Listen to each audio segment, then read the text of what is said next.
Kris Aquino, inaming natatakot sa mga susunod na gamutan na kanyang gagawin sa Amerika. Hindi na itago ni Kris Aquino ang kanyang kalungkutan nang inamin nito sa madlang People na anytime pwede siyang magkaroon ng cardiac arrest. Dahil ito sa kanyang autoimmune disease at lupus na kinakaharap.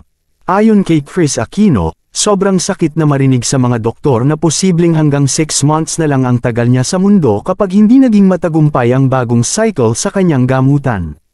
Mahirap kasi labanan ang sakit ng Queen of All Media, dahil na rin sa pagiging allergic niya sa iba't ibang gamot. Hindi siya pwedeng gumamit ng mga antibiotics, paracetamol at mga aspirin na siyang pangunahing solusyon sa kanyang sakit. Kaya naman, inamin nitong sobra ang hirap na kanyang dinaranas sa Amerika pati na din ang gastusan. Ayon kay Kris Aquino, I am very lucky and thankful sa lahat ng taong patuloy na sumusuporta at nagdarasal sa akin. If it's not too much to ask, pwede po bang patuloy ninyo akong ipagdasal dahil sa darating na linggo ay mayroon akong susubukan na gamutan. Let's hope and pray na ito na ang sagot sa lahat ng sakit na aking dinaramdam. I also want to say thank you to my partner, Governor Mark Leviste, for being so supportive despite the challenges here sa Amerika. Please pray for me and I hope to continue to live for my babies. I refuse to die and will always pray for healing.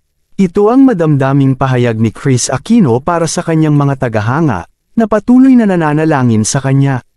Para naman sa mga kapamilya at katrabaho ni Kris Aquino, hiling nila na bumalik ang lakas ng Queen of All Media. Nakakamiss din kasi ang kakulaitan nito sa TV at mga talk show. Sana daw ay dumating ang panahon na magbalik ang lakas ni Kris pati na din ang katawan nito. Wala namang milagro kaya naman, hopang sila na ito na ang magiging daan upang patuloy na siyang humarap sa daan ng kagalingan. Anong masasabi ninyo sa balitang ito? Comment down below. Maraming salamat sa panunood.